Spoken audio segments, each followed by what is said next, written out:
ओम शांति। 17 फरवरी 2025 की साकार मुरली है। बाबा कहते मीठे बच्चे, बाप तुम्हारा मेहमान बनकर आया है, तुम्हें आदर करना है। जैसे प्रेम से बुलाया है ऐसे आदर भी करना है, निरादर न हो। प्रश्न, कौन सा नशा तुम बच्चों को सदा चढ़ा रहना चाहिए? यदि नशा नहीं चढ़ता है तो क्या कहेंगे? बाबा उत्तर देते, ऊंचे ते ऊंची आसामी इस पतित दुनिया में हमारा मेहमान बनकर आया है। ये नशा सदा चढ़ा रहना चाहिए, परंतु नंबरवार ये नशा चढ़ता है। कई तो बाप का बनकर भी निसंशय बुद्धि बन हाथ छोड़ जाते, कहेंगे इनकी तकदीर। ओम शांति। ओम शांति। दो बारी कहना पड़े। ये तो बच्चे जानते हैं कि एक है बाबा, दूसरा है दादा, दोनों इकट्ठे हैं ना। भगवान की महिमा भी कितनी ऊंची करते हैं, परंतु अक्षर कितना सिंपल है। गॉड फादर, सिर्फ फादर नहीं कहेंगे, गॉड फादर वह है ऊंच से ऊंच। की महिमा भी बहुत ऊंच है। उनको बुलाते भी पतित दुनिया में है। खुद आकर बतलाते हैं कि मुझे पतित दुनिया में ही बुलाते हैं, परंतु पतित पावन वह कैसे है, कब आते हैं, ये किसको भी पता नहीं। आधा कल्प सतयुग त्रेता में किसका राज्य था, कैसे हुआ, किसको ये पता नहीं। पतित पावन बाप आते भी जरूर है। उनको कोई पतित पावन कहते, कोई लिबरेटर कहते हैं। पुकारते हैं कि स्वर्ग में ले चलो। सबसे ऊंच है ना। उनको पतित दुनिया में बुलाते हैं कि आकर हम भारतवासियों को श्रेष्ठ बनाओ। उनका पोजीशन कितना बड़ा है, हाईएस्ट अथॉरिटी है ना। उनको बुलाते हैं, जबकि रावण राज्य है। नहीं तो इस रावण राज्य में कौन छुड़ावे। ये सब बातें तुम बच्चे सुनते हो तो नशा भी चढ़ा रहना चाहिए, परंतु इतना नशा चढ़ता नहीं। शराब का नशा सभी को चढ़ जाता है, ये नहीं चढ़ता है। इसमें है साधारणा की बात, तकदीर की बात है ना। तो बाप है बहुत बड़ी आसामी। तुम्हारे में भी कोई कोई को पूरा निश्चय रहता है। निश्चय अगर सबको होता तो संशय में आकर भागते क्यों। बाप को भूल जाते हैं। बाप के बने फिर बाप के लिए कोई संशय बुद्धि नहीं हो सकता। परंतु ये बाप है वंडरफुल। गायन भी है, आश्चर्यवत बाबा को जानंती, बाबा कहंती, ज्ञान सुनंती, सुनावंती, अहो माया फिर भी संशय बुद्धि बनावंती। बाप समझाते हैं इन भक्ति मार्ग के शास्त्रों में कोई सार नहीं है। बाप कहते हैं मुझे कोई भी जानते नहीं। तुम बच्चों में भी मुश्किल कोई ठहर सकते हैं। तुम भी फील करते हो कि वह याद स्थायी रहती है, ठहरती नहीं है। हम आत्मा बिंदी है, बाबा भी बिंदी है। वह हमारा बाप है, उनको अपना शरीर तो है नहीं। कहते हैं मैं इस तन का आधार लेता हूँ, मेरा नाम शिव है। मुझ आत्मा का नाम कभी बदलता नहीं है। अरे शरीर के नाम बदलते हैं, शरीर पर ही नाम पड़ते हैं। शादी होती है तो नाम बदल जाता है, फिर वह नाम पक्का कर लेते हैं। अब बाप कहते हैं तुम ये पक्का कर लो कि हम आत्मा हैं। कि बाप ने ही परिचय दिया है कि जब जब अत्याचार और ग्लानि होती है तब मैं आता हूँ। कोई अक्षरों को भी पकड़ना नहीं। बाप खुद कहते हैं मुझे पत्थर भित्तर में ठोक इतनी ग्लानि करते हैं। ये भी नई बात नहीं। कल्प कल्प ऐसे पतित बन और ग्लानि करते हैं, तभी तो मैं आता हूँ। कल्प कल्प का मेरा पार्ट है, इसमें अदली बदली हो नहीं सकती। ड्रामा में नोंद है ना। तुमको कई कहते हैं सिर्फ भारत में ही आता है, क्या भारत ही सिर्फ स्वर्ग बनेगा? हाँ, ये तो अनादि अविनाशी पार्ट हो गया ना। बाप कितना ऊंच से ऊंच है। पतितों को पावन बनाने वाला बाप कहते हैं, मुझे बुलाते ही इस पतित दुनिया में है। मैं तो सदा पावन हूँ, मुझे पावन दुनिया में बुलाना चाहिए ना। परंतु नहीं, पावन दुनिया में बुलाने की दरकार ही नहीं। पतित दुनिया में ही बुलाते हैं कि आकर पावन बनाओ। मैं कितना बड़ा मेहमान हूँ, आधा कल्प से मुझे याद करते आए हैं। यहाँ कोई बड़े आदमी को बुलाएंगे करके 1-2 वर्ष बुलाएंगे, फलाना इस वर्ष नहीं तो दूसरे वर्ष आएगा। इनको तो आधा कल्प से याद करते आए हो, इनके आने का पाठ तो फिक्स हुआ पड़ा है ना। ये किसको भी पता नहीं। बहुत ऊंच से ऊंच बाप है। मनुष्य बाप को एक ओर तो प्रेम से बुलाते हैं, दूसरी ओर महिमा में दाग लगा देते हैं। वास्तव में ये बड़े से बड़ा गेस्ट ऑफ ऑनर अर्थात बड़ी महिमा वाला मेहमान है, जिसकी ऑनर माना महिमा को दाग लगा दिया है। कह देते हैं वह पत्थर ठिक्कर सब में है, इतनी हाईएस्ट अथॉरिटी है। बुलाते भी बहुत प्रेम से है, परंतु है बिल्कुल बुद्धू। मैं ही आकर अपना परिचय देता हूँ कि मैं तुम्हारा फादर हूँ। मुझे गॉड फादर कहते हैं। जब सब रावण की कैद में हो तब, जब सब रावण की कैद में हो जाते तभी बाप को आना होता है, क्योंकि सब है भक्तियां अथवा ब्राइड्स सीताएं। बाप है ब्राइड ग्रूम राम। एक सीता की तो बात नहीं है, सब सीताओं को रावण की जेल से छुड़ाते हैं। यह है बेहद की बात। यह है पुरानी पतित दुनिया। इसका पुराना होना फिर नया होना एक्यूरेट है।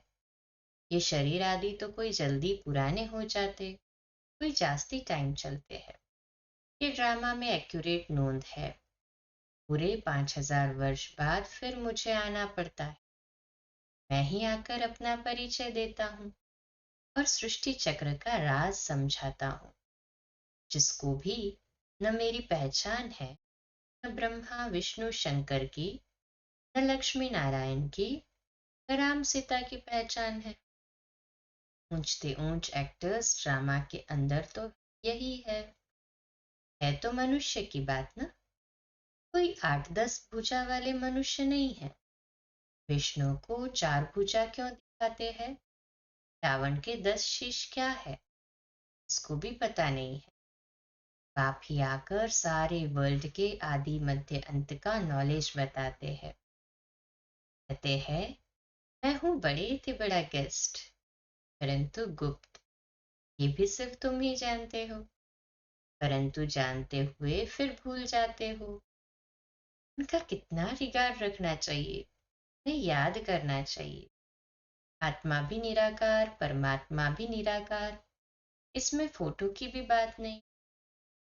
वो तो आत्मा निश्चय कर बाप को याद करना है, देह अभिमान छोड़ना है। तुम्हें सदैव अविनाशी चीज को देखना चाहिए। तुम विनाशी देह को क्यों देखते हो। देही अभिमानी बनो, इसमें ही मेहनत है। जितना याद में रहेंगे उतना कर्मातीत अवस्था को पाए ऊंच पद पाएंगे। बाप बहुत ही सहज योग अर्थात याद सिखलाते हैं। योग तो अनेक प्रकार के हैं, याद अक्षर ही यथार्थ है। परमात्मा बाप को याद करने में ही मेहनत है। कोई विरला सच बताते हैं कि हम इतना समय याद में रहा। याद करते ही नहीं है तो सुनाने में लज्जा आती। लिखते हैं सारे दिन में 1 घंटा याद में रहे, तो लज्जा आनी चाहिए ना। ऐसा बाप जिसको दिन रात याद करना चाहिए और हम सिर्फ 1 घंटा याद करते, इसमें बड़ी गुप्त मेहनत है। बाप को बुलाते हैं तो दूर से आने वाला गेस्ट हुआ ना। बाप कहते हैं मैं नई दुनिया का गेस्ट नहीं बनता हूँ, आता ही पुरानी दुनिया में हूँ। नई दुनिया की स्थापना आकर करता हूँ। ये पुरानी दुनिया है, ये भी कोई यथार्थ नहीं जानते हैं। नई दुनिया की आयु ही नहीं जानते। आप कहते हैं ये नॉलेज मैं ही आकर देता हूँ। फिर ड्रामा अनुसार ये नॉलेज गुम हो जाती है। फिर कल्प बाद ये पार्ट रिपीट होगा। मुझे बुलाते हैं, वर्ष वर्ष शिव जयंती मनाते हैं। जो होकर जाते हैं तो उनकी वर्ष वर्ष वर्षी मनाते। शिव बाबा की भी 12 मास बाद जयंती मनाते हैं। परंतु कब से मनाते आए हैं ये किसको भी पता नहीं। सिर्फ कह देते हैं कि लाखों वर्ष हुए। कलयुग की आयु ही लाखों वर्ष लिख दी है। बाप कहते हैं ये है 5,000 वर्ष की बात। बरोबर इन देवताओं का भारत में राज्य था ना। बाप कहते हैं मैं भारत का बहुत बड़ा मेहमान हूँ। मुझे आधा कल्प से बहुत निमंत्रण देते आए हैं। जब बहुत दुखी होते हैं तो कहते हैं हे पतित पावन आओ। मैं आया भी हूँ पतित दुनिया में। रथ तो हमको चाहिए ना। आत्मा है अकाल मूर्त, उनका ये तख्त है। बाप भी अकाल मूर्त है, इस तख्त पर आकर विराजमान होते हैं। ये बड़ी रमणीक बातें हैं और कोई सुने तो चकित हो जाए। अब बाप कहते हैं बच्चे मेरी मत पर चलो। समझो शिव बाबा मत देते हैं। शिव बाबा मुरली चलाते हैं। ये कहते हैं मैं भी उनकी सुनकर बचाऊंगा। सुनाने वाला तो वह है ना। ये नंबर 1 पूज्य सो फिर नंबर 1 पुजारी बना। अभी ये पुरुषार्थ ही है। बच्चों को हमेशा समझना चाहिए हमको शिव बाबा की श्रीमत मिली है। अगर कोई उल्टी बात भी हुई तो वो सुलटी कर देंगे। यह टूट निश्चय है। रिस्पॉन्सिबल शिव बाबा है। ये ड्रामा में नोंद है। विघ्न तो पड़ने ही है। बहुत कड़े कड़े विघ्न पड़ते हैं। अपने बच्चों के भी विघ्न पड़ते। हमेशा समझो कि शिव बाबा समझाते हैं तो याद रहेगी। कई बच्चे समझते हैं ये ब्रह्मा बाबा मत देते हैं, परंतु नहीं, शिव बाबा ही रिस्पॉन्सिबल है। परंतु यह अभिमान है तो घड़ी घड़ी इनको ही देखते रहते हैं। शिव बाबा कितना बड़ा मेहमान है वो भी रेलवे आदि वाले थोड़े ही जानते हैं। निराकार को कैसे पहचाने व समझे। वह तो बीमार हो न सके। बीमारी आदि का इनका कारण बताते हैं। वह क्या जाने इनमें कौन है। ब्रह्मा बाबा में तो शिव बाबा है ना।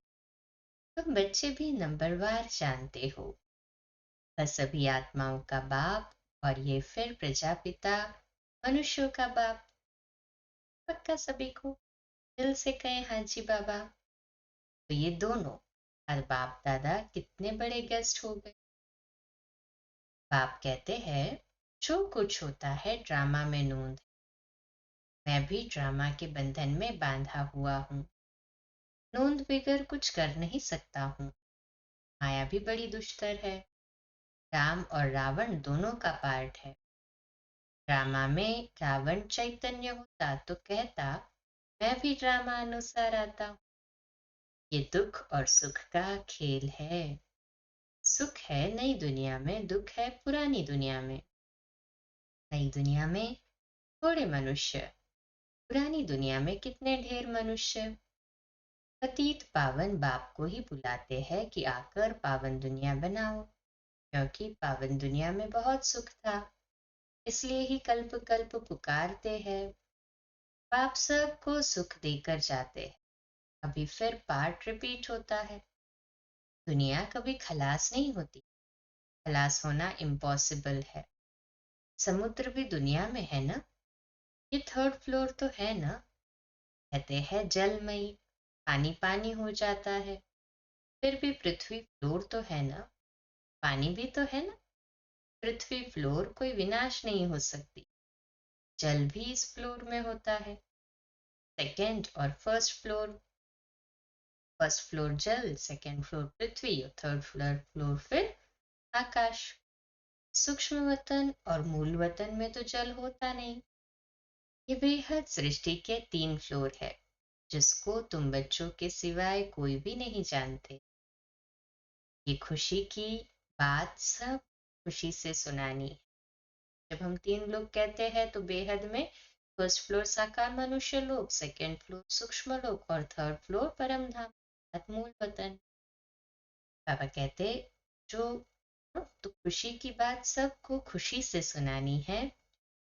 जो पूरे पास होते हैं उनका ही अतीन्द्रिय सुख गाया हुआ है। सभी सुखमय अवस्था में है। हाँ जी बाबा। जो रात दिन सर्विस पर तत्पर है, सर्विस ही करते रहते हैं, उन्हें बहुत खुशी रहती है। कोई कोई ऐसे दिन भी आते हैं जो मनुष्य रात को जागते हैं, परंतु आत्मा थक जाती है तो सोना होता है। आत्मा के सोने से शरीर भी सो जाता है।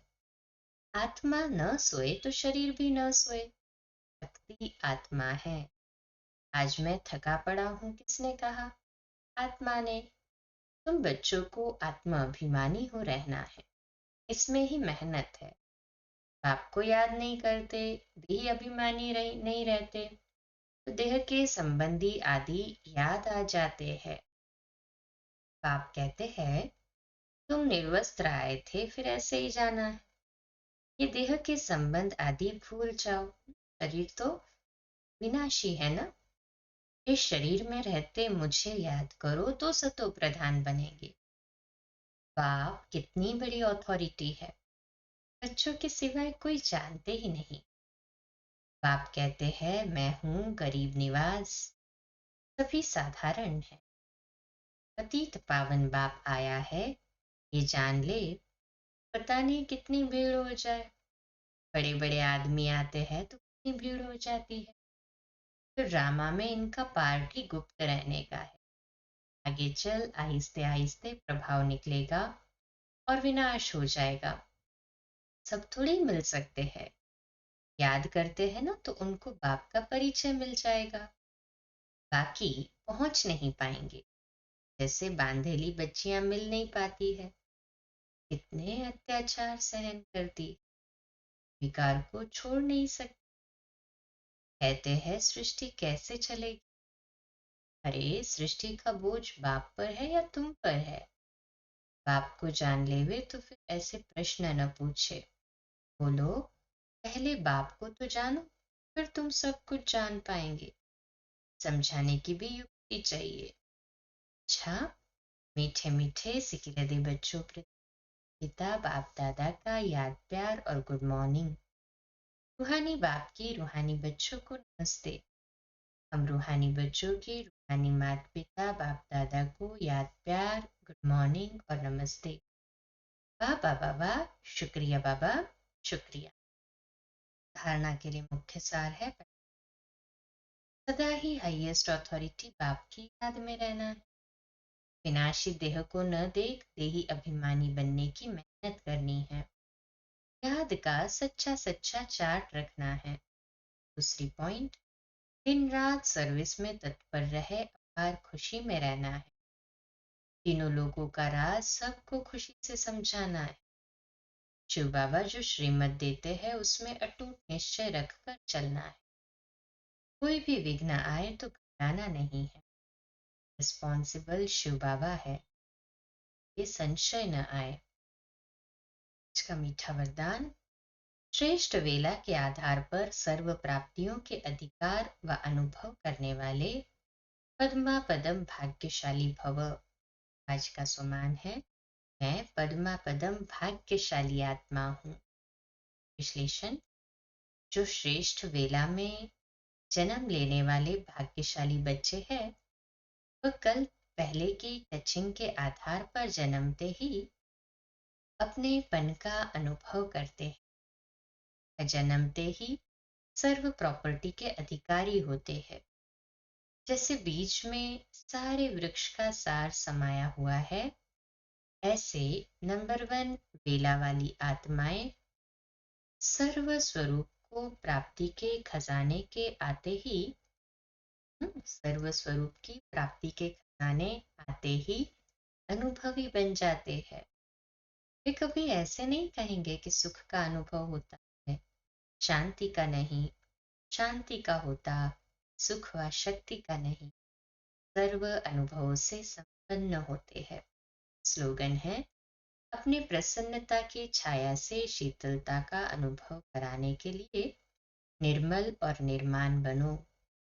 अव्यक्त इशारा एकांत प्रिय बन एकता और एकाग्रता को का सर्व संबंध सर्व रचनाएं एक से लेने वाला ही एकांत प्रिय हो सकता है। जब एक द्वारा सर्व रचनाएं प्राप्त हो सकती है तो अनेक तरफ जाने की आवश्यकता ही क्या है। सिर्फ एक शब्द भी याद रखो, उसमें सारा ज्ञान आ जाता है, स्मृति भी आ जाती, संबंध भी आ जाता, स्थिति भी आ जाती, और साथ साथ जो प्राप्ति होती है वह भी उस एक शब्द से स्पष्ट हो जाती। एक की याद, स्थिति एक रस, और ज्ञान भी सारा एक की याद का ही मिलता है।